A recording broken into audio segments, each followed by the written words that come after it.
उपस्थित सर्व आपल्या गावातील प्रतिष्ठित नागरिक आणि सर्व महिला वर्ग, माझ्या शाळेचे उपशिक्षक, अंगणवाडी सेविका, मदतनीस सर्वांना आज स्वातंत्र्य दिनाच्या खूप खूप मनापासून शुभेच्छा देते आणि माझे छोटेसे 2 शब्द स्वातंत्र्य दिनाविषयी राहुल्या नाही म्हणून बोलते।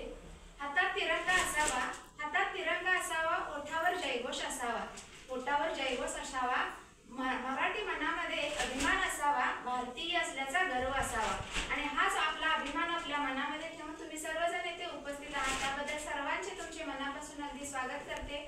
आपला हा 15 ऑगस्ट 1947 साली स्वतंत्र झालेला हा जो भारत आहे, त्या भारतामध्ये आपण जो मुक्त श्वास घेत आहोत तो या स्वातंत्र्य सैनिकांच्या बलिदानामुळे, त्यांच्या त्यागामुळे। या शूरवीरांना आठवण करण्याचा हा दिवस आहे, त्यांना स्मरणात ठेवण्याचा हा दिवस आहे। या दिवशी आपण तिरंगा झेंडा फडकवतो, त्या तिरंग्याला सलाम करतो।